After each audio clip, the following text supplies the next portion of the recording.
Futuri apresenta The Pitch Invaders. Olá, futeboleiros! Olá, futeboleiras! Futuri Podcast apresenta The Pitch Invaders, episódio 236. Já é uma história falando de maneira profunda e séria sobre o jogo. Meu nome você sabe, Eduardo Dias. Estamos no ar em mais uma invasão futeboleira, fazendo a conexão imediata aqui com o Gabriel Corrêa, nosso head de conteúdo. Dale, Gabriel! Tudo bem, Dinho? Um abraço para todo mundo que está nos ouvindo. Hoje um tema muito legal e ele é muito interessante por um fator. A gente está chegando no final da temporada. Você vai estar ouvindo esse episódio depois que acabou o Campeonato Brasileiro, né? Só vamos ter as finais da Copa do Brasil. E, digamos assim, dos principais clubes do futebol brasileiro, no mínimo uns 3 vão procurar treinador. E o mercado sul-americano ele virou um alvo fácil, né? Todo mundo agora, a dica é, quer treinador? Quero futebol sul-americano, ou agora os portugueses também, né? São os mais requisitados. Então, o episódio de hoje vai ser muito legal porque a gente vai falar de alguns trabalhos bem interessantes aqui na América do Sul, não são tão falados. Não vamos falar só do Marcelo Gallardo, né? Que vai ficar agora mais um ano na equipe do River, e aí é o mais hypado, é o cara que ganha milhões de dólares por ano, então até caro para o futebol brasileiro, mas a gente vai falar aí de muito trabalho legal que muita gente acaba às vezes nem acompanhando. E um convidado aqui, não é mais convidado, já é da casa. Um cara que vinha com mais frequência aqui, quando a gente tinha algum aspecto temático mais a ver com Libertadores, mas mudou um pouco o contexto, né? Agora ele vem para Libertadores e para falar de treinadores também.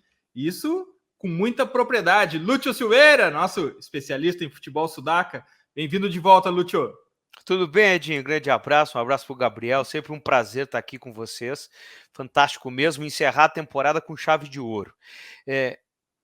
Foi invadido o continente por nós brasileiros, né? Antes íamos buscar mão de obra, ou pé de obra, né? Íamos lá buscar os jogadores, agora vamos buscar os treinadores, é impressionante essa busca incessante aí para... se trazer alguma coisa de lá, mas eu nessas minhas vindas aqui, eu mais aprendo qualquer outra coisa, e um dos lemas que eu levo comigo é uma frase do Edinho sempre, né? Você não transporta êxito, você não carrega êxito, né? Então tem que ter muita calma nessa hora, quando se fala de treinador estrangeiro. E essa semana eu vi numa conta aleatória também, no Twitter, que perguntava o seguinte, estava em espanhol, não sei, mas enfim, o conteúdo era o seguinte, o seu time, o Marcelo Gallardo está preparado para o seu time ou o seu time já está preparado para Marcelo Gallardo? Né? Então, essa é a questão. Né? Você vai trazer o Cacique Medina, vai trazer o fulano, o Joãozinho, o Paulinho, mas será que o teu time está preparado para receber esses caras aí? É o outro lado do balcão, que é bem interessante também. Invaders, vamos invadir o mercado dos técnicos sul-americanos. Esse gancho que o Lúcio deu na apresentação aí é muito legal, porque ao contratar o treinador do River, o treinador do Boca, ou o treinador de qualquer time que esteja no hype na América do Sul... Do Independiente Del Valle. Independiente Del Valle, ótimo exemplo. Não, ótimo exemplo, Lúcio. A gente imagina que vem não só a eficiência, mas vem o contexto inteiro. Se eu contratar o treinador campeão da Sul-Americana, eu serei campeão da Sul-Americana. É muito simplista, é muito superficial, mas é assim que a banda toca, né? A indústria funciona desse jeito. Então a gente também não... A gente quer mudar a indústria, mas aos poucos, grão por grão, a gente não vai conseguir fazer tudo isso, mudar de uma hora para outra, mas a gente está aqui também para mostrar que existe a vida real, né, Lúcio? Não essa superficialidade toda. O exemplo do Independiente Del Valle como um contexto muito específico e a tentativa de de transformar o Inter nesse contexto, simplesmente trazendo seu técnico, foi um grande erro de quem o contratou, e eu acho que aprenderam a lição, mas essa lição se aprende quando é na pele, né? Quando é o vizinho, assim, não parece que não faz muito sentido. E um ponto importante da gente conversar sobre isso é sobre a commodity técnicos estrangeiros. Precisamos de um técnico estrangeiro. Gabriel, técnico estrangeiro é muito amplo, né? Todos esses técnicos que tu tens avaliado no nosso canal no YouTube, inclusive, por favor, passe lá e assine. Se inscreva no canal, se inscreva. No YouTube se inscreva que fala. Eles são muito diferentes, né, Gabriel? Ou seja, eu quero um treinador argentino, eu quero um treinador português. Ei, peraí, mas para fazer o quê? O que o time precisa? Qual é o contexto disso tudo, né, Gabriel? Eu acho que começar por aí é importante para esse episódio aqui. Eu acho que sim, porque quando a gente olha esses treinadores e eu acho que quando a gente começa já a separar treinadores estrangeiros, parece aquela coisa, pô, ele é treinador estrangeiro. Não, ele é treinador. Eu sempre parto desse ponto também, porque em alguns momentos as pessoas falam no estrangeirismo como algo ruim, né? Ah, vai chegar um técnico estrangeiro. Estrangeiro, não gosto. Basicamente por ser estrangeiro. Então, eu particularmente costumo falar dessa forma. E eu acho que o Lúcio pode falar tão bem quanto eu nesse sentido, mas quando eu observo, assim, a gente sabe que o futebol brasileiro ele tem um contexto, às vezes, até pior. Não que na Argentina a gente não tenha ali demissões de treinadores em meio campeonato por resultados ruins em sequência. Eu acho que isso acontece em qualquer lugar, tem se aumentado até, porque os clubes, por exemplo, na Premier League a gente vê demissões agora cada vez mais constantes, porque os clubes pensam mais no dinheiro da Premier League, né, do que uma segunda divisão. O time não está pensando, foi rebaixado, o cara vai perder muito dinheiro de Premier League. Então, eles são muito diferentes, eles têm maneiras de trato diferentes, né? Eu acho muito curioso, porque agora que eu tenho publicado mais conteúdo sobre alguns técnicos da Argentina, né? Cacique Medina, Eduardo Domingues, o BKSS, o Heinz, que está livre no mercado, inclusive, ainda, o mais recente, inclusive, do Maurício Pellegrino. Sempre tem alguns comentários do tipo, nossa, ele parece o JJ, o Jorge Jesus, e eu fico pensando, pô, ele não tem muito a ver, e talvez nenhum deles tenha a ver com o Jorge Jesus, por exemplo, que a torcida do Flamengo sempre invade por ali, do próprio Gajardo. Mas se você perguntar para um dirigente qual é o técnico que ele quer, talvez ele fale, eu quero um técnico estrangeiro que jogue para frente, que queira atacar. E aí eu fico pensando, bom, o técnico que não quer atacar não existe. Todo treinador quer atacar e fazer os gols. Então, pelo menos quando eu olho, assim, são coisas muito diferentes, né? Os treinadores, eles são diferentes em si, e eu até queria entender do próprio Lúcio, enquanto a gente faz esse preâmbulo, acho que é legal, esse contexto da Argentina mesmo, porque aqui no Brasil perdeu 3 jogos, tá fora, até o próprio Vojvoda foi criticado agora, o Vojvoda, o único time que ficou no G6 da primeira à última rodada é o Fortaleza, e ele chegou a ser criticado no meio do caminho, né? Não faz nenhum sentido. Na Argentina chega a esse nível, Lúcio, de pedir para sair, de demissão assim em massa, como a gente vê aqui, 30 demissões no calendário, coisa nesse nível assim, Lúcio? Nem tanto nesse nível, Gabriel, um pouco menos. Mas também a coisa está bem vulgarizada lá nesse sentido, se troca de treinador como se troca de roupa por vezes. Se aposta também em algumas questões de mística, assim, né? Vamos trazer esse cara porque tem ligação com o clube, né? Vamos trazer esse cara porque quando ele foi jogador ele era assim ou era assado. Também tem. Exatamente. Isso também aí tem terrível. isso lá, assim, e aí tu acaba caindo em erros grotescos, né? Quando tu não aproveita, né? O sucesso nem se fala, mas quando tu não aproveita o insucesso do teu vizinho para tirar lições, aí a burrice ela é muito grande, com perdão da palavra aqui, né? Porque tu reproduzir o sucesso, ele é difícil. Agora, tu reproduzir o insucesso, ele é muito mais difícil. O cara tem que fazer força. Eu quero errar que nem aquele ali. Né? É inacreditável, assim, que os caras às vezes estão vendo que o fulano, a fórmula, o estilo, a maneira não deu certo, e eles vão lá pelo mesmo caminho, porque eu vou provar que aqui vai dar certo. Né? Então é um negócio meio maluco às vezes. Treinador, para mim, é treinador bom, treinador ruim, não é treinador estrangeiro, não é jovem, não é velho, né? É bom e é ruim, me agrada ou não me agrada, o seu estilo me serve ou não me serve. Então, se vir um português, se pintar aqui um argentino, um uruguaio, tá tudo certo. Para mim não faz nenhuma diferença da onde ele veio, a sua nacionalidade, seja lá o que for. Eu quero saber o que ele tem para me apresentar. E lá naquele nosso começo de conversa, e eu já faço o gancho com essa semana que a gente está gravando o programa aqui, foi a semana do sim, do fico, do Marcelo Galhardo, a gente pode pegar o Ramírez e pode pegar o Galhardo. Né? Os dois tinham estruturas gigantescas, o Galhardo ainda tem, gigantescas, muito bem montadas, muito bem apoiadas, diversos setores, eles estão embrenhados, assim, seus braços, seus tentáculos estão em vários setores dentro do clube, e o Galhardo não quis cometer o mesmo erro do Ramires. Porque o Ramires não podia, ele não sabia, talvez ele nem soubesse que ele não podia repetir no Independente Del Valle a mesma maneira de trabalhar no Internacional, porque as coisas são diferentes. E o Galhardo essa semana diz o seguinte: eu não tenho por que sair, eu não vou sair, porque aqui é o meu lugar, tá dando tudo certo, eu tenho tudo o que eu preciso. E aí tu volta para a questão estrutural, né?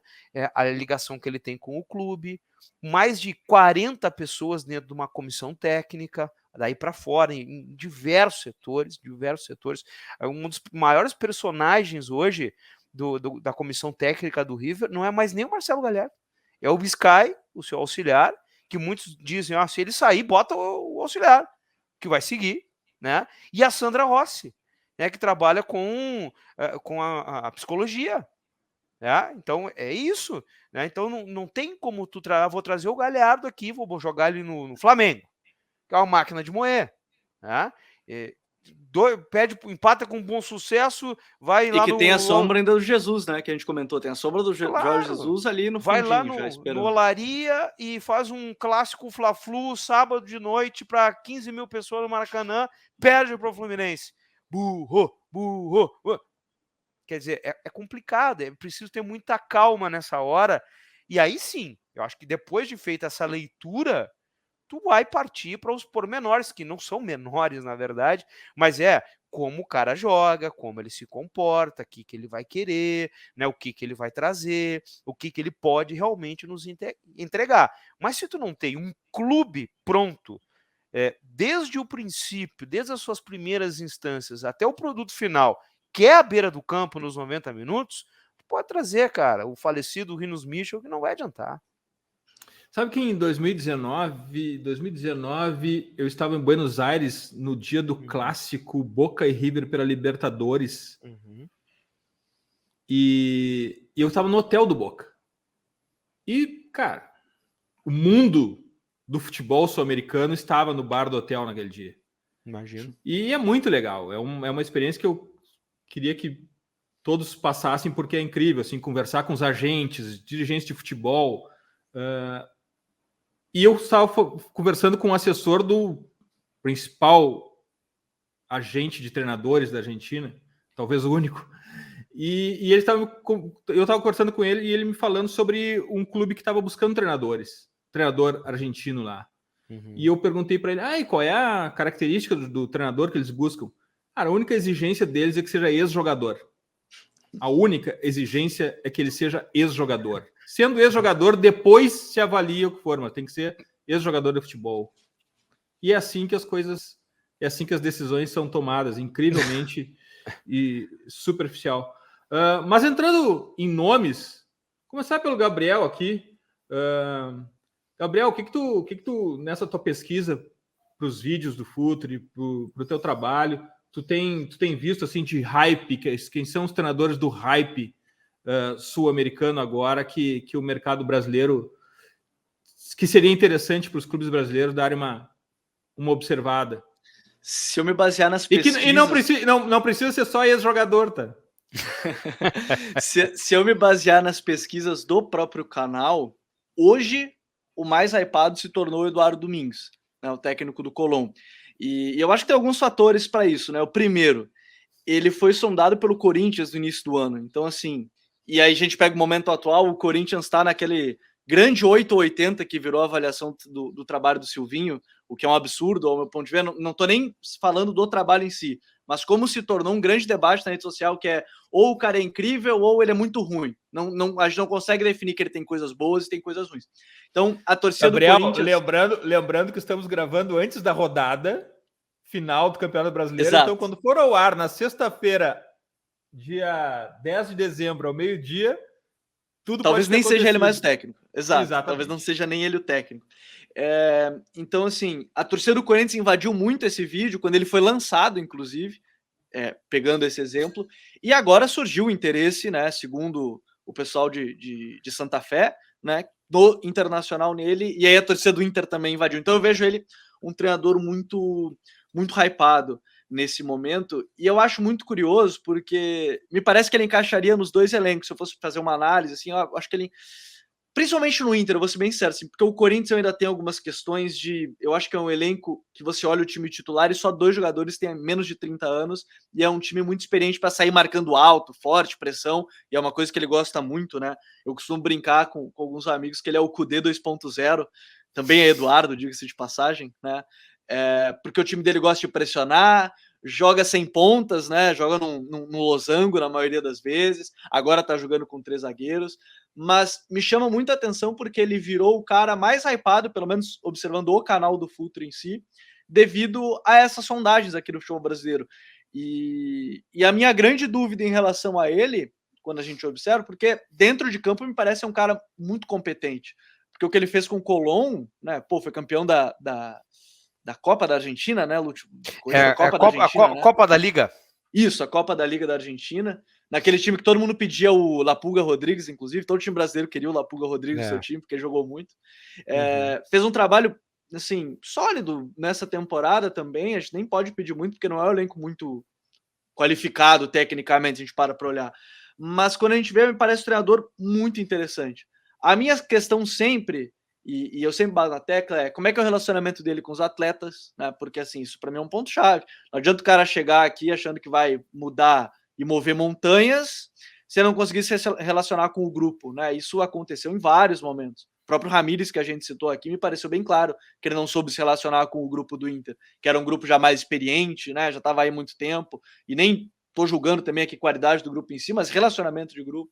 Porque, no mais, me parece um cara que encaixaria muito no cenário brasileiro. Só que eu não sei o resto. O resto, que tem que ir mais a fundo, eu falo no campo. As outras coisas, aí o clube tem que ir atrás. Ele trabalha bem assim, ele vai desenvolver esse jovem, ele não vai, ele consegue ter essas variações, ele vai se adaptar, o calendário, preparação física, porque o modelo dele exige muito essa pressão. Porque, assim, é um cara que me chamou muita atenção em meio a todas essas análises, foi o que eu mais curti eu, pessoalmente. Não estou dizendo que ele é o melhor. Pessoalmente é um modelo de jogo que me agrada, né? E, enfim, talvez a outra parte que eu não saiba tanto, se ele se relaciona bem, se ele briga com os caras, se ele tem cabelo no peito, já diriam alguns dirigentes, né? Ele tem cabelo no peito. Pois é, não sei, ele tem topete. Se conhece a aldeia? Ele tem um topetinho lá, bonito, né? Irado, assim. Eu não teria aquele topete, mas ele tem. Então, assim, dentro de campo eu acho um cara muito interessante, é um cara que vale a gente começar falando, inclusive. Ele tem um perfil mais baixo, assim, é um camarada que você não ouve entrevistas espetaculares dele, ele não usa muito o eu, ele não é um cara muito midiático, né? Até porque ele não está num grande centro, o Santa Fé é uma coisa, tem uma efervescência local, inclusive nessa semana que a gente está trabalhando aqui, o programa é a semana do Clássico de Santa Fé, encerra o campeonato, União e Colón, né? Então o Eduardo Domingos tem a oportunidade de despachar o União, que luta por vaga para Sula, e o Colón tem vaga para a Liberta do ano que vem, né? Devido ao título da Copa da Liga. Então imagina só o que vai ser o Clássico, né? O bicho vai pegar total, assim. E ele é um cara que não, por exemplo, ele foge do estilo Tchatcho Kudê, né? Tu não vai ver ele dando carrinho na garrafinha de isotônico, tu não vai ver ele gritando, tu não vai ver ele com a faixa enrolada na cabeça, tu não vai ver ele fazendo assim pro torcedor, não vai. É um cara suave no trato nesse sentido, assim, um cara foi jogador, né? Né? Ele tem um outro perfil, começa por aí. Então, me agrada, eu gosto. Não é que eu não goste do cara mais sanguíneo, assim. Só que eu acho que às vezes passa um pouquinho e vira uma coisa meio canchereando, né? Como falam os argentinos, assim, jogando para a torcida, né? Aquele negócio, vamos lá. Então, me agrada o estilo Domingos, porque combina com a competência dele, né? Ele é um cara competente e não precisa fazer esse estardalhaço para mostrar que é competente. É o jeito dele. E ele não mudou o jeito de ser, nem quando era atleta, né? Para quando virou treinador. E ele tem uma situação que aí eu fico com o pé atrás, e não é por ele, é pela carreira dele, né? Ele ainda precisa de uma grande experiência, ou uma experiência grande num time grande, para ser talvez mais correto. Que ele tem uma passagem nacional, né? Se eu não me engano. E que não foi, né, das mais, assim. Então ele precisa realmente de uma coisa mais pesada. E não posso condená-lo por não ter, ele está iniciando uma carreira, ele está esperando essa oportunidade. Eu tenho muita curiosidade para saber como ele vai lidar na hora de uma pressão. O Collor não tem pressão? Tem pressão. Mas é diferente você vir para o futebol brasileiro e pegar o Inter, por exemplo, ou o Corinthians. É muito diferente, são outros mundos, né? Então, esse é um aspecto interessante da gente observar. E com relação à montagem de time e tudo mais, o Gabriel está fazendo aí um trabalho sensacional, referência nacional nesses treinadores argentinos em especial, e aí a gente pode notar ali algumas coisas bem interessantes. Por exemplo, quando ele tem o Goltz na zaga, que é um veterano, né, experiente, com rodagem em diversos clubes, inclusive o Boca, da onde ele não conseguiu jogar e tudo mais, e ele tem o Farias, e ele consegue potencializar os dois, né? Um veterano, experiente, com rodagem, e um guri, né? Um guri que está começando a carreira dele, ali a chispa está acesa, né? Para ele explodir definitivo, assim, está precisando daquele vai, assim, é só o que falta para ele. Então é legal da gente ver que ele não é um treinador que se prende numa situação. O meu negócio aqui é a molecada, sai para lá os veteranos, eu vou ficar com os moleques. Nem ao contrário, né? Eu quero um time de cascudos e não olho para a minha base. Ele está mexendo bastante, ele está mesclando bastante, e aí sim, de novo, eu volto para o começo. Eu acho que casa também com esse perfil dele, com a trajetória dele, que vai sendo de sucesso. Gostaria muito de vê-lo por aqui, viu? Gostaria de verdade de vê-lo aqui no futebol brasileiro. Quem sabe pinta uma oportunidade, não sei se Inter, Corinthians ou outro clube, mas tá aí, um bom nome, sem dúvida alguma. Tira outro da cartola aí, Gabriel, nos dá um resumão. Olha, o outro mais falado, eu particularmente, o Lute tem o pé atrás com aquelas questões do Eduardo Domingues, eu tenho o pé atrás com o Sebastião Becassese, que é outro que eu acho que é... Cara,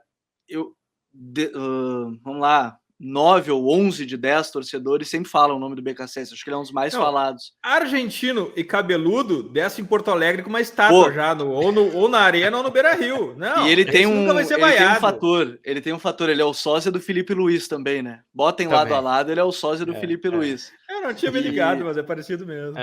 Bota lado a lado, é o sósia do Felipe Luiz. O Becassese, eu acho que ele é o mais falado também, porque... mais recentemente ganhou do Palmeiras na Recopa Sul-Americana, eliminou o Flamengo, né? Acho que era o Flamengo do Ceni na Libertadores com o Racing. É um cara que, e aí vai entrar aquilo que o Lute falou de projetos. Ele sempre funcionou bem no projeto Defensa e Justiça, né? Que é casa ali dele. Exatamente, a casa dele, né? E Gabriel, também temos aí a armadilha da pequena amostragem, né? Exato.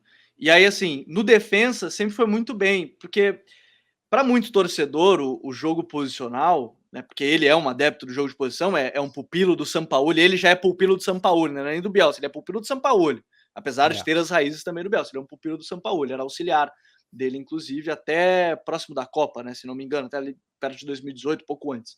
Ele era auxiliar do Sampaoli. É um cara de um modelo mais posicional, né, como a gente vê no defensa, 3 zagueiros ou linha de 4, joga com 2 atacantes, às vezes com 3, isso ele varia muito, isso é bem claro. Mas sempre que ele foi para grandes centros, ele sofreu. O Racing, o Independiente, né, Rio de Janeiro, ele atravessou a rua, né, ele já atravessou de um estádio para o outro, no El Cilindro e no Libertadores da América, ele teve problemas, mas o modelo ele agrada muita gente porque muita gente considera que é o modelo ideal, né? Só pode jogar assim, tem que jogar com a bola, tem que querer a bola sempre, é só assim que funciona. Então acho que é por isso que ele é muito citado.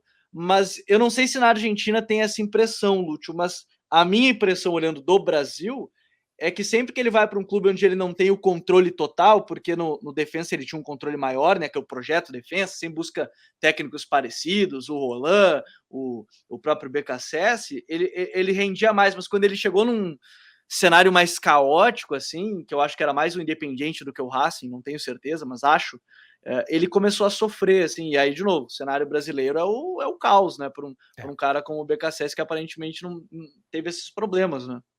Ele, ao contrário do Domingues, ele já teve a sua oportunidade nos grandes, né? Se a gente for lá para o Chile, ele pegou, surfou na onda lá da comissão técnica vencedora e assumiu a Laú em determinado momento, não andou, não funcionou, né? Durou pouquíssimo lá, foi varrido. Aí ele volta para a Argentina, começa a se apresentar bem no defensa, pinta o Independiente, não dá certo. Sai dali, atravessa a avenida, vai para o Racing, a coisa também não acontece. E aí ele volta para casa, volta para o Defensa, que tem um outro contexto, né? O Defensa é o Independente Del Valle, né? Assim, com relação ao projeto. Né? Então, você tem um outro dia a dia para ser trabalhado, né? Você tem um outro peso. Existe um projeto de futebol lá, né? Que é bem diferente de deixar o jogo virar o caos que for, e a partir daí tu toma decisões. E mais do que ter um projeto, Edinho, esse projeto ele é obedecido, né? Ele é dado tempo a ele, né? Porque eu sei que o Inter, que o Corinthians, que o Flamengo tem um. Só que esse projeto ele é feito assim, ou na gaveta, de quarta para domingo. Nesses lugares, tu pode perder 2, tu pode perder 3, tu pode... vai ter lá uma vaiazinha, uma sacanagemzinha, mas não vai ter invasão de CT, não vai ter joguem ou morram. Não, é diferente, é um outro pensamento. Dá para você desenvolver o seu trabalho. Né? Então, talvez seja essa a onda do BKSS. Não sei. Até contrasta um pouco com o estilo dele, né? Porque o BKSS é Tchatcho Kudê na beira do campo, né? É maluco, pira, dá pirueta, chora, grita, sai na porrada. É uma loucura. Né?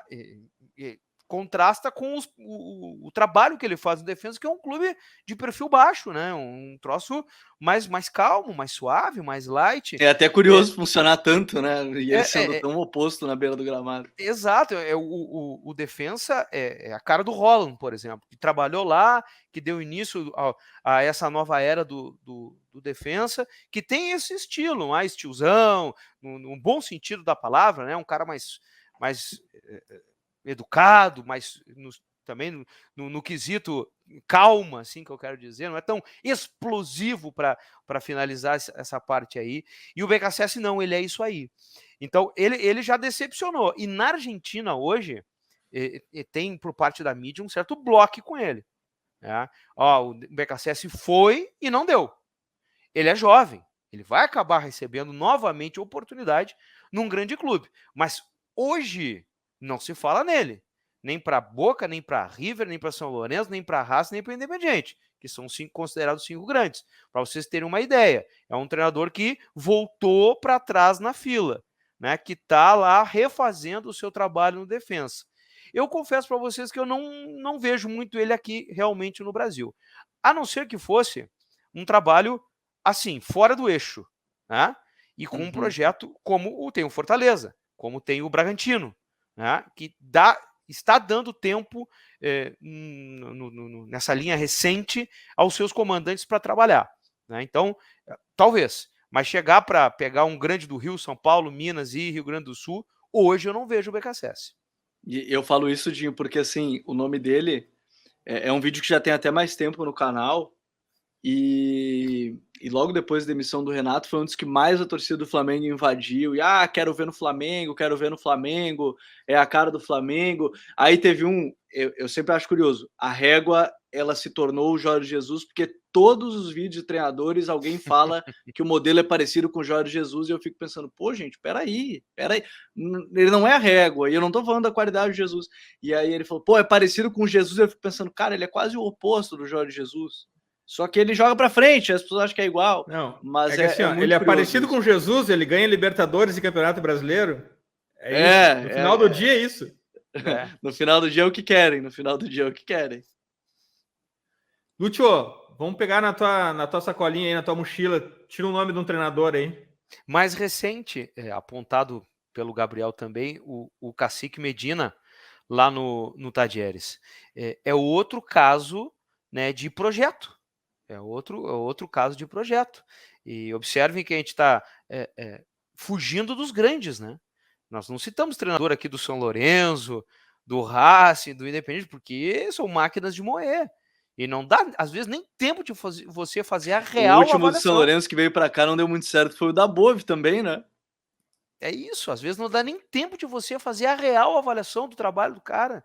Porque ele toma fumo lá e chega aqui também. Não, assim, ó, só um parênteses pro Dabove aqui, ó. O Dabove não deu certo. Não, ele não deu certo, nem deu errado. Não deu tempo. Nem Não deu tempo, nada. né? Não deu Também. nada, não deu nada. É isso. E a direção isso. do Bahia, desculpa até, Lúcio, a direção do Bahia, segundo o Elton Serra, se surpreendeu com o que viu no campo. Eu achei fantástico essa. Eles contrataram e não sabiam muito bem o que esperar, por exemplo, do treinador. Mas tudo bem. Dito Eles queriam o Voivoda, né? Eles queriam o Voivoda provável. 2, né? É provável, Lúcio. Assim isso. como o esporte também quis o seu Voivoda. É isso, cara. É basicamente isso. E aí, quando tu sai da máquina de moer, do eixo, e vai para outras praças, como a gente já foi para Santa Fé, tá falando ali da Grande Buenos Aires no Defensa, e tá indo agora lá para Córdoba falar do Tajeres, mostra que o tempo, às vezes, ele vai te mostrando as coisas, vai te dando o real caminho das coisas. O Cacique Medina saiu do Nacional do Uruguai. Sim, muito estardalhaço, ele era da casa, né? E aí já foi transformado em treinador e tudo mais.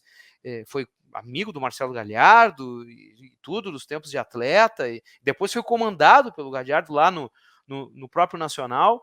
E aí ele chega na Argentina sem nenhum tambor, sem nenhum holofote, sem nada. Mas só que ele vai para um projeto, né? O Tajeres, ele é um clube pertencente ao Grupo Pachuca, né? Tem toda uma estrutura por trás dele, tem grana, não é aos borbotões, assim, não sai fazendo loucuras, até porque empresa não faz loucura, né? E o grupo, ele mede muito bem o que ele faz, né? Então, mas ele faz muito intercâmbio entre os clubes dele, tira o jogador do Tajeres, leva o Pachuca, joga 6 meses no Pachuca, volta pro Tajeres, o cara cresce, né, ganha experiência, ganha rodagem internacional, vive outras situações, convive com outros jogadores, jogador de seleção, treinador que teve escalas na Europa, enfim, ele faz um intercâmbio e aconteceu com vários jogadores do Tajeres isso. E aí eles voltam para trabalhar lá em Córdoba, onde a coisa é mais calma no sentido argentino. Claro que ferve localmente, porque Córdoba é muito futeboleira, né? Tem uma efervescência local também muito grande, mas é bem mais fácil para se trabalhar. E aí o Medina vai fazendo a sua estrada. Tem um ponto de corte aí, nesse semestre, que meio que degringolou a coisa lá. O Tajeres começou a vender todo mundo. Todo mundo foi embora. E o Cacique Medina deu umas entrevistas atravessadas lá. Mais ou menos assim, vocês querem acabar comigo aqui. Eu estou pedindo reforço e vocês vendem os que eu tenho. Aí não vai dar para fazer nada. Vai ser um semestre horroroso. Ele consegue refazer as coisas em meio ou no iniciozinho da competição ali, com o que ele tinha. Ele faz um time que está aí na vice-liderança do Campeonato Argentino. Quer dizer, mostrando uma capacidade muito grande, né, de trabalhar na dificuldade. E isso também tem que ser observado. Né? Pegar o treinador hoje, que tu entope ele de reforço, né, e às vezes nem assim ele consegue andar, é uma coisa. O Medina com uma estrutura, porque o Tajeres está super bem estruturado, estou falando em todos os setores, né? E dentro de campo ele conseguiu dar essa cara, essa estruturação também para o time. Quer dizer, é um cara, mais um dos caras que eu gostaria de ver muito por aqui, talvez por ele ter uma história no Nacional, né, que é um clube grande, ele possa já suportar, já ter umas costas mais largas aí para suportar algo mais pesado, talvez. Se fala nele para a seleção uruguaia nesse momento, né, um dos candidatos, né, já com o Galhardo fora da jogada. O Aguirre está sendo observado lá, essa queda dele aí chamou muita atenção com o Internacional, e o Medina sim, né? Então, pode pintar alguma novidade nesse sentido, e até para os grandes da Argentina ele já é comentado. Então, um cara muito, mas muito interessante da gente observar. O que ele fez com o Valoges, por exemplo, é fantástico. Se transformou, ele está no 11 ideal do campeonato argentino hoje, sem dúvida. Assim, um cara que era um peladeirinho, assim, né? Um corredorzinho e tal. Hoje ele é um cara que tem um comprometimento, entrega muito, ele finaliza, ele consegue terminar muito bem as jogadas, ou muito melhor do que ele terminava antes, deixou de ser apenas um corredor, né? Ele entendeu o processo, entendeu a importância que ele tem no time, né? Então isso é trabalho, né? Isso é o Medina que foi lá e entrou na mente do cara, que tinha talento, mas precisava desse aconselhamento, dessa orientação, e sem falar em outros tantos que ele pôde trabalhar, meninos que é um time de meninos, né? Basicamente, assim, uma média baixa, e a coisa funcionou lá com ele, no comando dele. Me chamou 90 segundos. Não, só rapidinho, me chamou a atenção que o Medina e o Lute falou da questão de ficar em segundo no Argentina e perdeu o título para o Boca agora, né, da Copa da Argentina. Sim, perdeu para os 2 maiores clubes da Argentina. Né? É isso. Assim, é difícil, ele perdeu nos pênaltis, inclusive, para o Boca. Né? O jogo foi quarta-feira, a gente está gravando na quinta, foi ontem, Popular ontem, né, que perdeu o título nos pênaltis.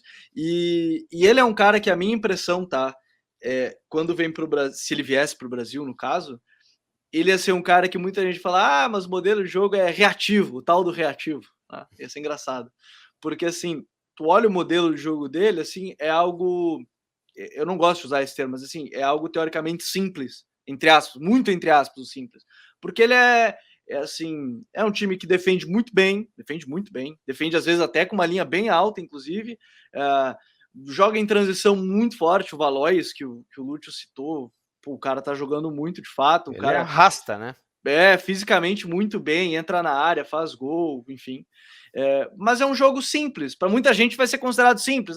Ele pega a bola de um lado, inverte para o outro, faz jogada, cruza gol.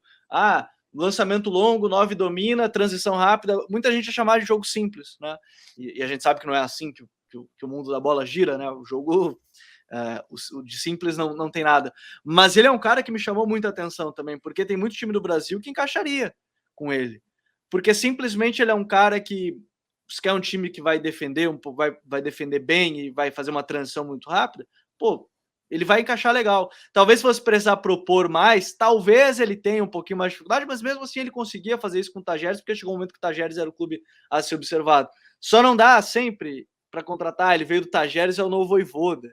Ele veio do Defensa, ele é o novo, sei lá, o Hernan Crespo, sei lá, mas ele veio de um projeto, de novo, acho que o Lúcio tocou bem no ponto, ele veio de um projeto. O modelo, entre aspas, de jogo dele é simples, de novo, muito entre aspas, mas é um cara que chegar e competir na Argentina não é barbaro, tem 30 times lá. Não é nem 20, lá é 30, né? Não é, tem 20, não, é 30. E ele perdeu o título para o Gallardo, que está com um River Plate que talvez seja o melhor tecnicamente dos últimos anos, assim, pós-Libertadores de 19 ali, muito bem.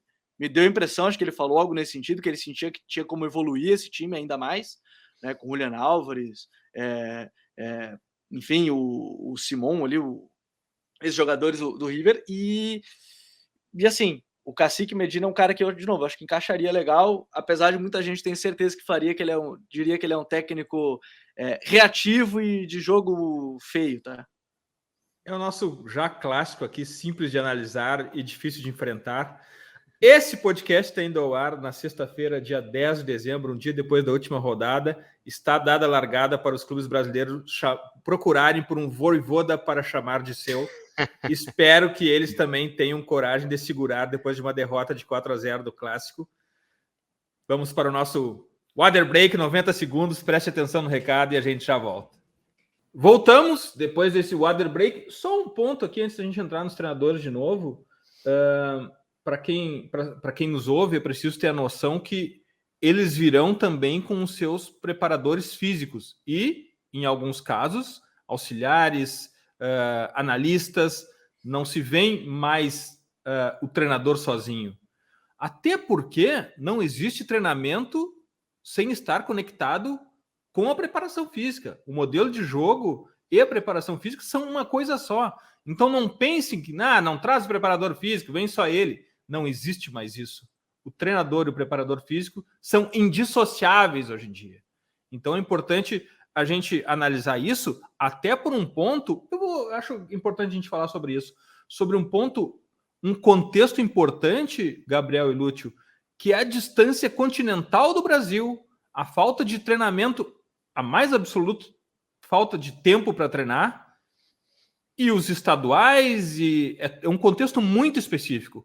Quem vier de fora e ainda não treinou no Brasil vai ter que se adaptar a isso, porque treinar na Argentina, no Equador, no Chile, no Paraguai, são distâncias muito pequenas. Inclusive, para quem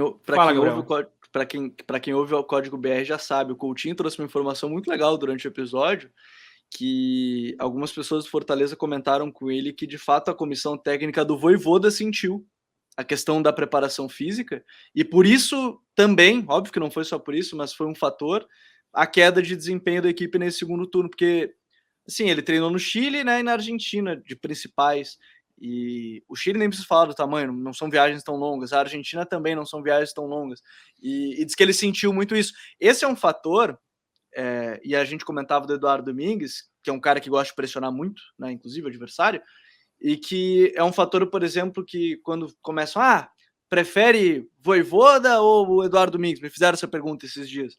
Eu falei assim, o Vojvoda tem um fator que ele conhece muito bem esse calendário ele já conhece o calendário. Ele já sabe que ano que vem ele não vai fazer X ou Y dependendo da carga. O que eu li também muito era que o Dabove, por exemplo, chegou aqui e os treinamentos dele eram basicamente físicos.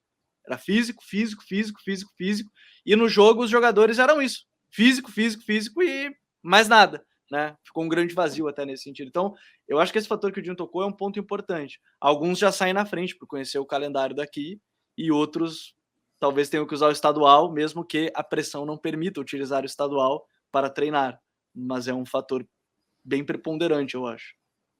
Hein, Lúcio? E o estadual também não traz nenhum tipo de ambientação, porque depois a gente vai para o Campeonato Brasileiro e o nível é outro completamente diferente, as distâncias, a pressão, o tempo de treinamento é outro completamente diferente, né? Enquanto que no estadual eu posso usar time reserva e ninguém dá a mínima.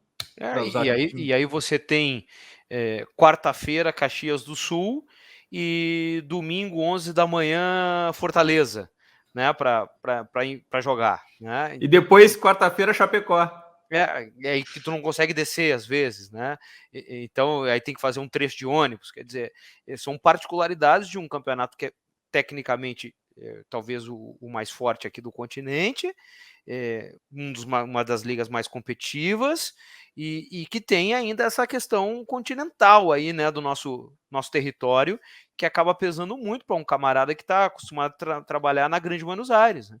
Onde ele joga com 15 times dos 30, né? Então ele vai ali de ônibus, joga, volta, tá em casa de noite com a família, tudo mais, né? A gente vê aí o Abel Ferreira falando muito da questão, a gente já tá entrando em outras áreas aqui, mas eu gosto muito de comportamento, cara, e a gente tá vendo, por exemplo, o Abel Ferreira, né, extravasando todo o estresse dele aí, né, em virtude de estar distante da família, a gente viu o episódio de Jorge Jesus, que envolveu família, né? Então a gente não pode desconectar isso do resultado de campo, né? Porque os caras não são máquinas, eles são seres humanos, né? Então é a mesma coisa para um jogador que chega, às vezes eu mexo, tá, mas o que o clube fez para esperar um Campas, para esperar um Palácios, para empatar o Grenal aqui e o pessoal não ficar cornetando? Grêmio e Inter prepararam a casa para receber esses dois guris, cara. Mas não é guri, eles são homens, já tem 20 anos, não sei o quê. Não é assim, cara, não é assim. Além de tudo, é um patrimônio teu, né? É um ativo teu. Tu vai chegar ele jogar dentro de um vestiário onde ele não fala uma palavra, não entende uma palavra, não sabe se estão sacaneando ele. Ele vai comer num restaurante, não acha a comida que ele gosta. Aí chega em casa, a mulher dele tá chorando, ou ele liga no WhatsApp, a mulher, o teu filho tá aqui chorando de saudade de ti. Liquida com o cidadão, cara. Liquida com o cidadão. Então, isso tudo aí tem que ser contextualizado também na hora de trazer um comandante técnico, né? Porque ele tem a família dele lá. Ele tem virou meme aí do Abel Ferreira. Ele falou: eu sou o pior pai, o pior tio, o pior neto, o pior marido, mas eu quero ser o melhor técnico. E eles estão pagando por isso. né? Então é mais ou menos assim. A questão treinador, ela também entra nessa jogada aí. Pode ter certeza que sim. E a gente tem um treinador aqui para falar que sempre é citado, e a gente deixou por gosto aqui para depois do water break, para todo mundo estar hidratado já, para falar do Heinze, Gabriel. Eu tenho medo de falar dele, não sei se dá para falar dele. Esse cara é perigoso. Tá? Essa história da água, para quem não sabe, e ela tem muitas versões, inclusive, né? Eu acho que é legal a gente frisar isso. Por um lado, a informação é que em vários treinamentos, o Gabriel Heinze, né? Até o nome dele já é perigoso, isso não vale, é arriscado demais. O Heinze, ele não deixava os jogadores beberem mais do que uma quantidade X de água, né? E isso incomodou muito os jogadores, liderados pelo Joseph Martinez, né? Que era o artilheiro do Atlanta United, e esse foi um dos fatores chaves para, segundo as primeiras informações, derrubarem o Heinze naquele trabalho.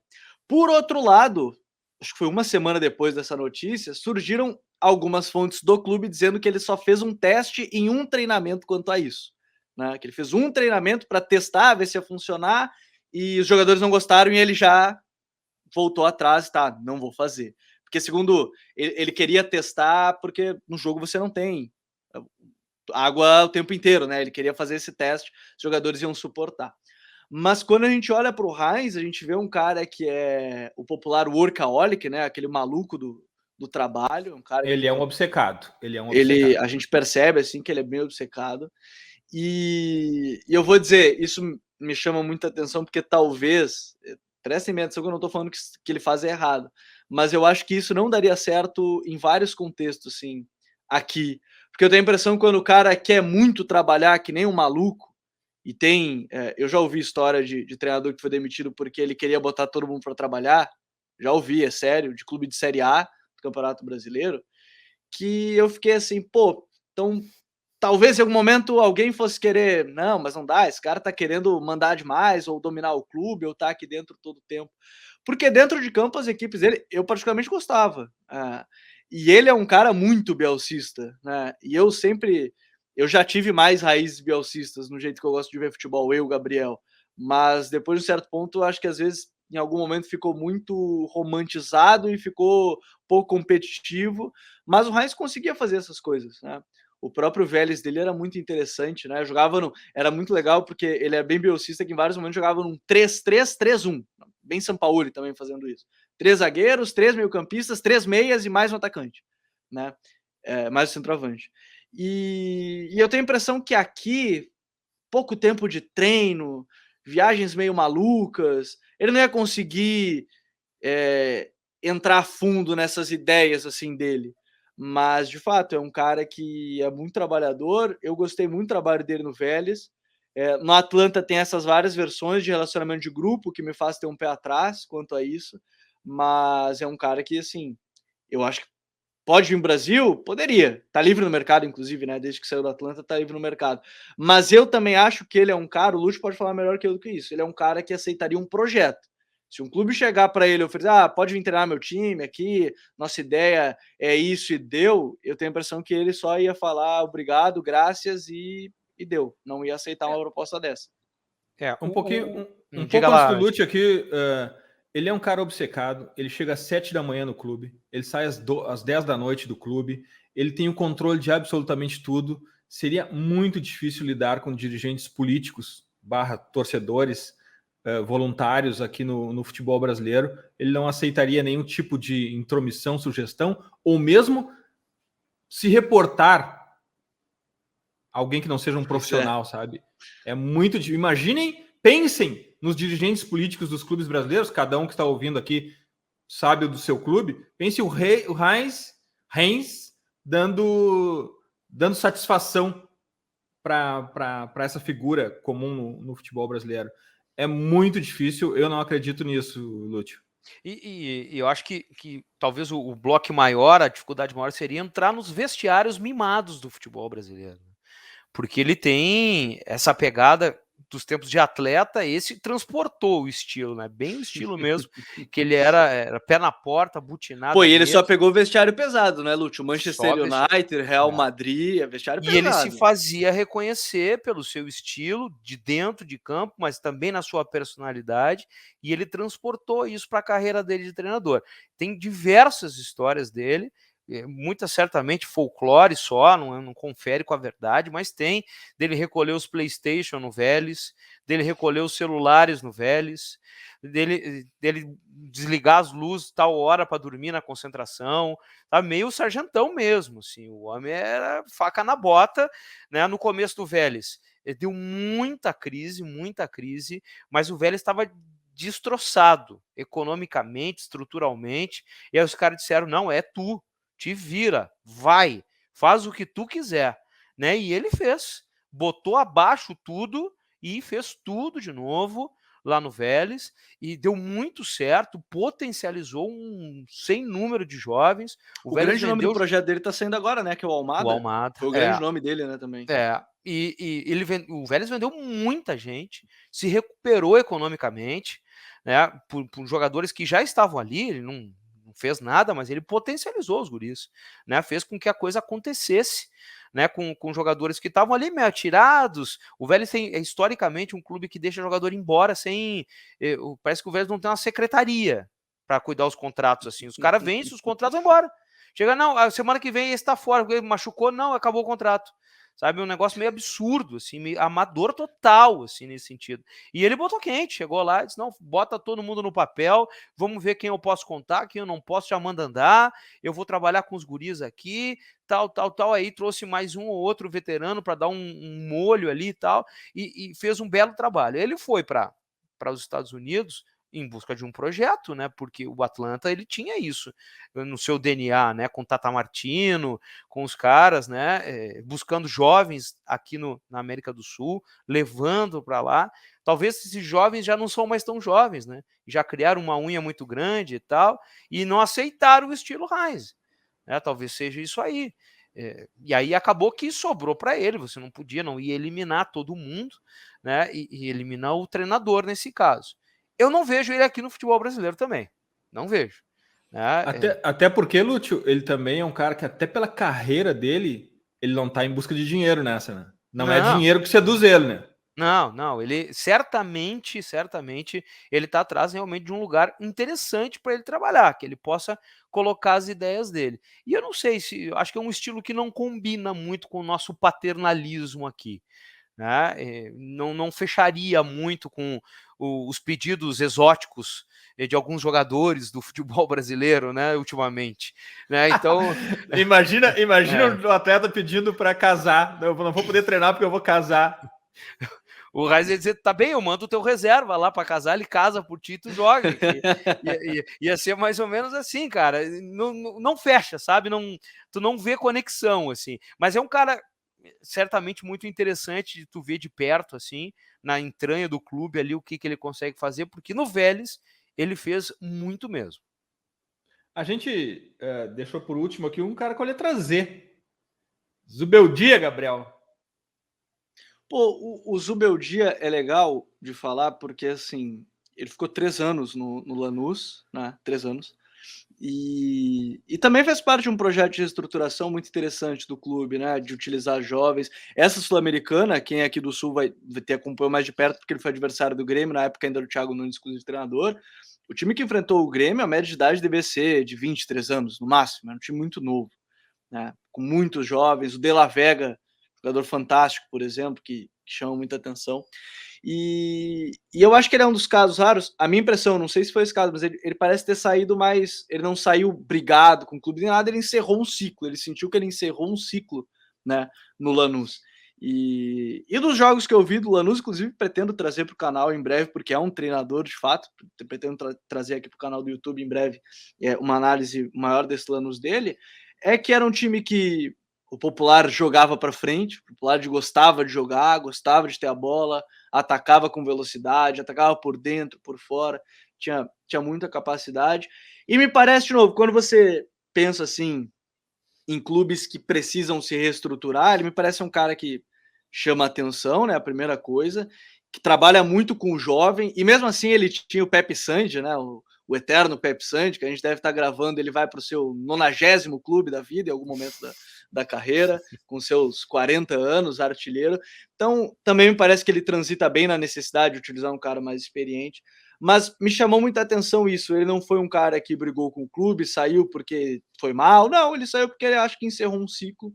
E quando a gente fala de projetos aqui no Brasil, talvez seja um cara muito interessante, porque ele trabalha com os jovens, e a gente fala de uma necessidade financeira dos clubes, né, de vender, então talvez um cara que consiga desenvolver esses jovens funcione muito bem, porque, de novo, é um cara que a mim chamou a atenção, porque o time dele era muito novo, mas não se intimidava assim, né, chegou em final de Sul-Americana, acabou perdendo, né, por Defensa, mas, enfim, o Defensa também estava bem naquele momento com o Hernan Crespo, e o Lanús estava muito bem também, mas a infelicidade do jogo, porque é um cara que me chamou muito atenção. Talvez, eu acho que talvez, se fosse o Lanús a ganhar aquela Sul-Americana, o São Paulo fosse em cima do Zubeldia e não do Crespo. Não sei. Isso é um palpite, olhando de longe. Mas é um cara que me chamou muita atenção, porque é um time muito corajoso, time muito novo, era um time muito novo. Ainda é um time muito novo, mas que ele conseguiu reestruturar e tornar um time muito corajoso para um time muito novo. E aí isso me chamou muita atenção no time que joga para frente nesse sentido. Aí tu pega um cara com 40 anos, com passagens na LDU, no Santos Laguna, no Independiente Medellín, no Alavés da Espanha e no Cerro Porteño. Olha a bagagem que esse camarada já adquiriu, né? E o que ele pode aportar para o teu projeto nesse momento. Então ele é um treinador que na Argentina em algum momento ele ficou meio estereotipado, assim, ficou, esse aí é daqueles modernosos e tal, não vai funcionar, não vai andar, né? É muito palestrinha, muito pranchetinha, muito resenhazinha, né? E ele chega no Lanús mais ou menos com essa desconfiança, assim. Mas aí ele também encontra no Lanús um porto seguro para ele poder colocar suas ideias. É diferente do que foi nos tempos de Racing, né, ou que seria no tempo de um outro grande clube no futebol argentino. Ele chega num clube que está ordenado, diferente do Vélez, é um clube mais ordenado, o Lanús, assim, tem mais tranquilidade na parte econômica, nas suas estruturas como clube, porque lá eles são clubes mesmo, sociais também, né, então tem tudo isso, né, o Lanús, o Vélez, eles têm todo um entorno, assim, não é só campo, né, eles têm modalidades olímpicas trocentas, assim, escola lá dentro, universidade lá dentro, os sócios participam ativamente mesmo do clube, e o Lanús tem isso também, mas ao contrário do Vélez, ele estava organizado, e ele chega nesse sentido só com pouco dinheiro, né, mas não estava naquela, no vermelho, estava só sem poder fazer investimentos, resumidamente, mas a canteira era boa, ele viu os meninos, começou a jogar ali dentro, Bernabé, De La Vega, foi lá, buscou o Lopes, o correntino, que não para de fazer gol. Aliás, quem quiser contratar um camisa 9 hoje, vai no José Lopes, né? Um animal, assim, o cara é muito interessante, e casou com o Sandi ali na frente, as coisas aconteceram, o trabalho dele solidificou, rendeu frutos, o Lanús também vendeu, né, fez aí uma parte alta de tabela no final do Campeonato Argentino, teve a final da Sul-Americana, vai vender bem jogador, e ele soube sair pela porta da frente, né, soube que era o fim da linha, de repente esgotou, né, a sua energia ali dentro. É um cara que eu acho interessantíssimo. É um treinador que eu olharia com muito carinho, né, por essa pegada que ele tem com a molecada, com essa bagagem que ele tem, mesmo sendo jovem, e com a possibilidade de começar alguma coisa do zero e ter um começo, um meio e um fim, né? Eu acho que não é um cara que não viria para, entre aspas, roubar, né? Ele viria para um projeto. Eu venho aqui para trabalhar, sei lá, com o Clube A, eu vou botar ele daqui para cá, quando eu chegar aqui eu vejo se eu posso andar, se não, tchau e benção, e o clube segue e eu também. Eu acho que é um cara que está maduro, para assumir um projeto legal, quem sabe até aqui no futebol brasileiro. Dos times da Argentina hoje, um dos mais gostosos de olhar, de sentar assim, sem compromisso, e como entretenimento é o Lanús. né, junto com defensa, né, e o Tajeres um pouquinho também. Nem tanto o River o cara já meio que cansou de ver eles ganhar, né? Chega, né? O River eu já não quero mais ver ganhar, né? Mas esses outros não, porque sempre tinha uma novidade, um moleque que surgia, uma surpresa, uma coisa de laboratório que eles preparavam, né? Os jogos com muitos gols. O Lanús até pecou um pouco nisso, porque ele sofreu muito gol também. Ele fez muito gol, mas ele sofreu muito gol também, foi meio cornetado com relação a isso, a defesa desencaixou em determinado momento, mas se retroalimentava lá na frente, né? Metia gol e tomava lá atrás, o saldo ficou meio que zerado nesse final de temporada aí, mas é um camarada para a gente olhar com carinho aí, Luiz Ubeldia, o agora, né? Tem mais uma rodada ainda, quando a gente está gravando aqui, mas depois ele está livre no mercado aí. Nesse nosso episódio, um voivoda para chamar de seu, para os clubes brasileiros aqui, e no mérito da questão que a gente falou foi exatamente o contrário disso, mas como brincadeira, como meme serve, tem um ponto por trás de tudo isso, que eu faço questão da gente estourar o tempo aqui, porque a gente não pode sair daqui sem falar no que sustenta tudo isso, ou a fagulha de tudo isso, que é a ATFA, Associação de Treinadores de Futebol Argentina. Gabriel, conta por que a ATFA é tão diferente assim? Por que ela tem treinadores no top 5 da Europa? Por que ela está subsidiando o futebol brasileiro com conhecimento, com método? Conta um pouco para a gente, porque no final do dia é isso que está por trás de tudo que a gente conversou aqui hoje. Eu sou muito suspeito para falar, né? Totalmente. Eu sou o total suspeito para falar. Quem não sabe, eu terminei há pouco. Na verdade, falta só o estágio em uma equipe sub-15 para terminar minha licença B da ATFA, né, de treinador. E terminei nesse mês agora, está gravando em dezembro. Eu quero ver esse sub-15 jogando aí. E eu terminei em dezembro agora um curso de analista de desempenho também na ATFA. Uma coisa que eu sempre converso com o Léo Samarra, que hoje é o coordenador, né, da ATFA aqui no Brasil, abraço, e da Léo. ATFA em si, grande Léo Samarra, é que um dos fatores preponderantes é que a ATFA existe há muito tempo, né? Todos os treinadores que a gente falou aqui, com certeza, mas os mais antigos, você vai falar do saudoso Sabeja, formado pela ATFA. Esses caras todos são formados pela ATFA. Assim, tem alguns fatores que para mim são muito importantes, assim, e eu acho que vale enumerar antes da gente, e eu prometo não me estender. Mas, por exemplo, para você se tornar treinador aqui no Brasil, você tem um custo de quase 40 mil reais, sem contar a estadia e viagens, e os cursos são sazonais, né? Esse é um ponto, acho que, bem importante. Não é todo jogador, ou ex-jogador, ou pessoa que tem esse valor para gastar. E ainda tem um outro corte que você precisa ter trabalhado no futebol pelo menos 3 anos ou ser um profissional da educação física. Então, assim, você já tem um corte muito grande de pessoas. Tanto é que hoje, eu estava dando uma lida sobre isso essa semana, inclusive, pouco mais de 5% dos jogadores foram treinados por alguém que tem a licença A da CBF. Chamou muita atenção isso. Enquanto na Argentina, hoje, são mais de 15 mil pessoas formadas como treinadores, né? E a Argentina é um país muito menor. A Argentina é bem menor que o Brasil em população, inclusive. Por quê? Porque o curso ele é à distância, mas tem as provas presenciais, né? Então, assim, é a distância pero no mucho, né? Você tem ali a licença C e B, que são conjuntas à distância, mas você tem as provas presenciais ao final do curso. A partir da licença A, aí sim você tem aulas via Zoom, com mais detalhamento com essa conversa com professores, mas sempre tendo provas presenciais. Então, para mim, o ponto fundamental é que ela já existe há muito mais tempo. Ela tem um método, né? A gente gosta de falar muito sobre método. Esse método já tem aí quase 60 anos. Então, acho que já é um ponto bem forte, assim, nesse sentido. E ela é um pouco mais barato que o curso da CBF como um todo, apesar dos preços baterem. E eu vou até abrir, eu sei que a pergunta foi sobre a ATFA, mas eu abro até para a escola portuguesa, que é algo que a gente está vivenciando aqui no Brasil, que eu também estava dando uma lida. São mais de 10 escolas, né, da UEFA Portugal em Portugal. 10 em Portugal, de novo, Portugal não era do tamanho do Rio Grande do Sul, né?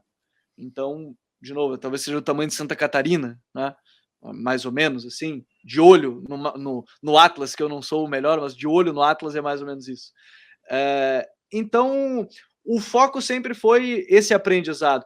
Eu acho que a CBF Academy ela tem um potencial muito grande, mas ela é muito nova ainda, né?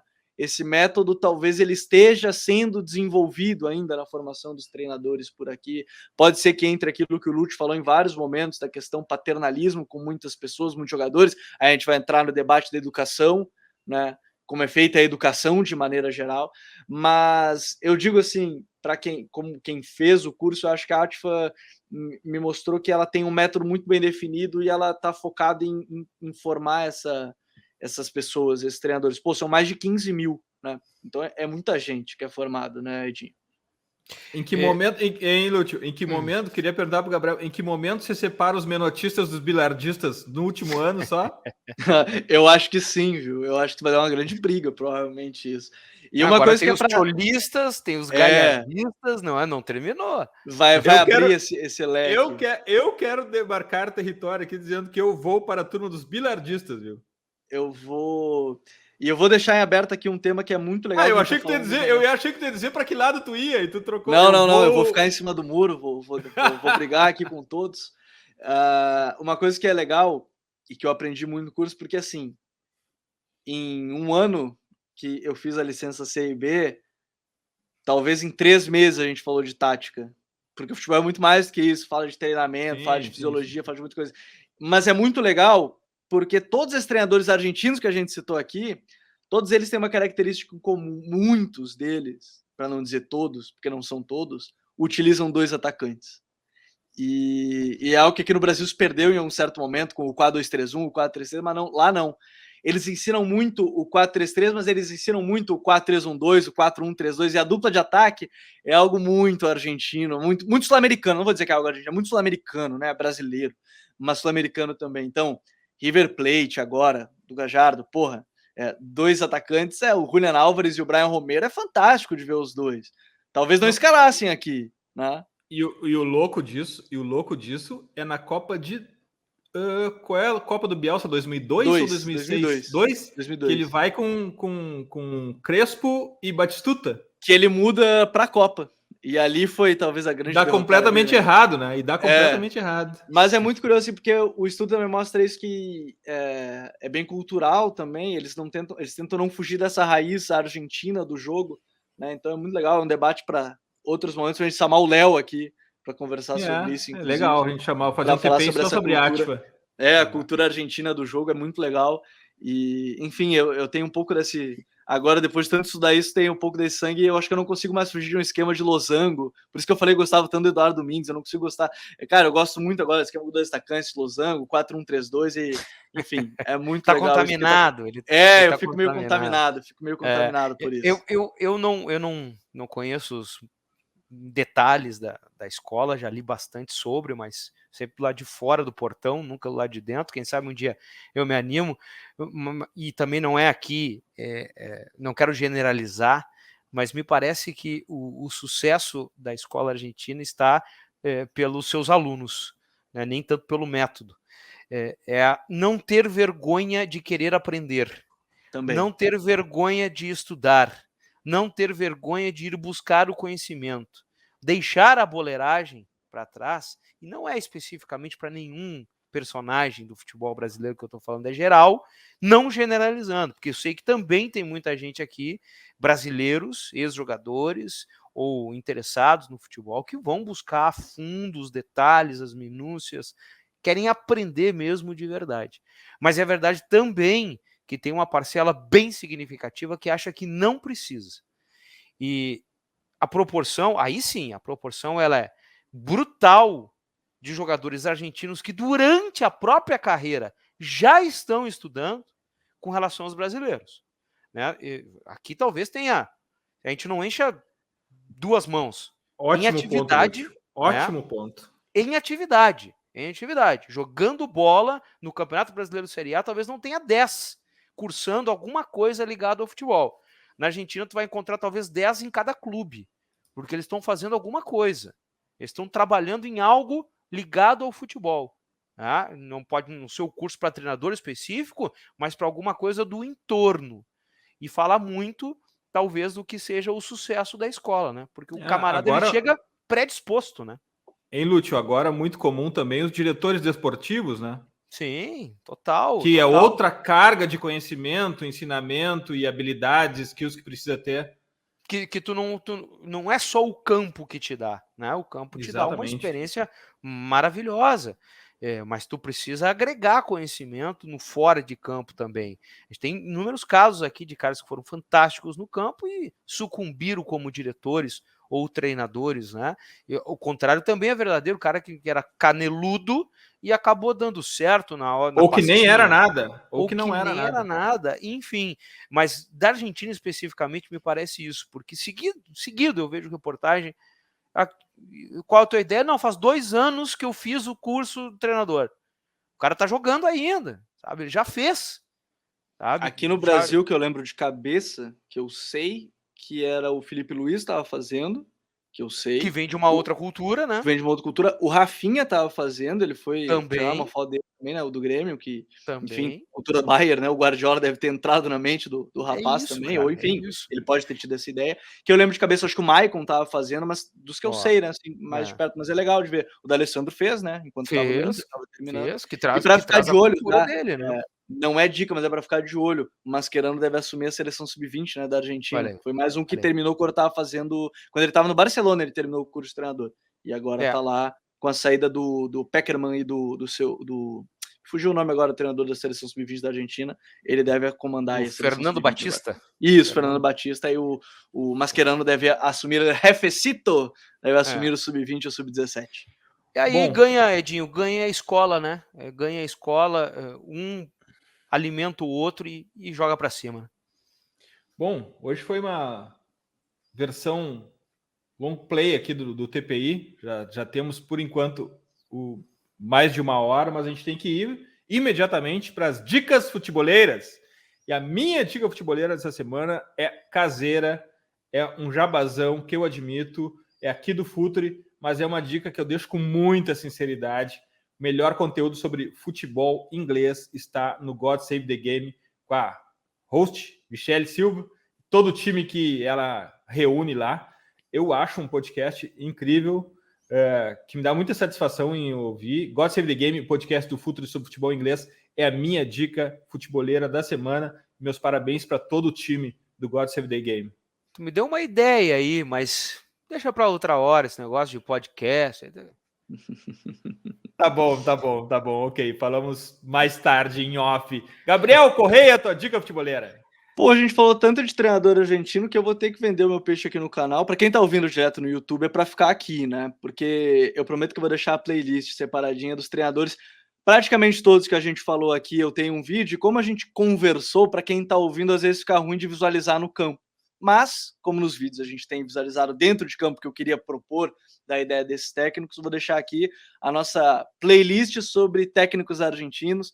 Tem Heinz, tem BKSS, tem Cacique Medina, tem Eduardo Domingues, tem Maurício Pellegrino. Então, tem bastante coisa para você perder um tempinho aí com o canal, se inscrever. E a minha dica também é bastante caseira, mas ela converge muito com o episódio de hoje para visualizar no campo tudo que a gente falou também. E eu vou aproveitar uma carona da dica do Gabriel e dizer que aqui no TPI a gente tem muitos episódios com treinadores de futebol.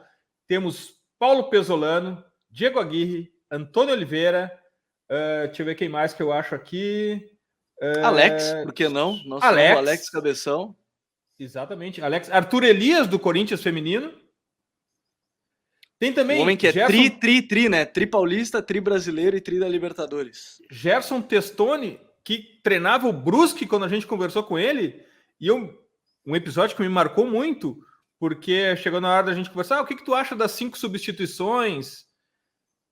Cara, eu não tenho 5 caras para substituir. Foi legal, porque a gente acaba falando sobre a tática da substituição, mas tem que ter 5 jogadores para substituir, para manter a tática. Marquinhos Santos foi muito legal também. Foi o Odair Helman, né? Eu não participei, o Gabriel Papito. Papito, pô, como não? Me convidou para ir pro Catar. Se ele pagar a passagem, eu vou, tá? Ganhasse esse... Eu e o Coutinho, a gente brincou, vamos te visitar, Papito. Aí ele falou, pode vir. Outro grande episódio, Barroca e o seu porrete. Verdade. René Simões também foi muito, muito legal. Deixa eu ver quem mais aqui que eu tenho na minha listinha aqui. O Eduardo Barros, Marcelo Cabo, Valentim, Felipe Conceição, Fábio Maurício Matias Barbieri também. A gente tem o próprio Maurício Barbieri, Anderson Moreira, Leandro Zago, nosso amigo, grande treinador. Tatiele Silveira, Tati, uma das maiores treinadoras do Brasil. Quem mais? Eu acho que Osmar Loss. Tem gente boa que passou aí, hein? Thiago Leal, auxiliar do hoje, eu não sei onde é que está o Thiago Leal. Na época ele estava no Shakhtar, auxiliar do Shakhtar. Vitor Severino. Também o Thiago Leal era auxiliar do Paulo Fonseca no Shakhtar. Também o Vitor Severino era auxiliar no Shakhtar. Deixa eu ver quem é que tem mais aqui. Eu acho que é isso, né? Foi mais ou menos tem bastante gente. Muita gente. E, incrivelmente, muitos deles responderam que na hora do processo seletivo não se fala em futebol e nem há processo seletivo. Lúcio, antes de tudo, Gabriel, graças, até a próxima. Valeu, Dinho, valeu, Lúcio, valeu todo mundo que está nos acompanhando. Vamos ver, né? Mercado de transferências vai pegar fogo agora, né? Você deve estar ouvindo, seu time pode ter até já mudado de treinador ou não. Mercado de transferência de treinador e mercado de transferência de jogador tem janela de transferências interna agora, doméstica no Brasil. Mudanças importantes. Então, de novo, obrigado a todo mundo que nos acompanhou e mais esse TPI, que foi muito, muito legal. Lúcio, tua dica futebolera? Brigadão pelo convite, mais uma vez. E vamos lembrar que a temporada 2022 ela já começou. Tá? Para clube grande, que pensa grande e que tem que se preparar, ela já começou e faz tempo. Então, aquele que solta as cordas, porque já está com vaguinha disso, daquilo, daquele outro, negativo. Agora é hora de fazer o ajuste final para encerrar a temporada e poder fazer o link com a outra, porque ano que vem vai ser exprimido. Tem Copa do Mundo, a Libertadores, a fase inicial, que ainda não tem os brasileiros, é em janeiro já. Em janeiro já tem bicho pegando no continente. Tem o sorteio, a minha dica é essa, tem o sorteio da Libertadores da América agora dia 20. Então você já vai ter uma ideia dos seus caminhos, para aqueles que estão na Libertadores, para aqueles que estarão na Copa Sul-Americana, né, já vai se saber, né, mais ou menos para onde vai, para depois não dar choro, né? Para depois, não deu tempo, eu não sabia, não me avisaram.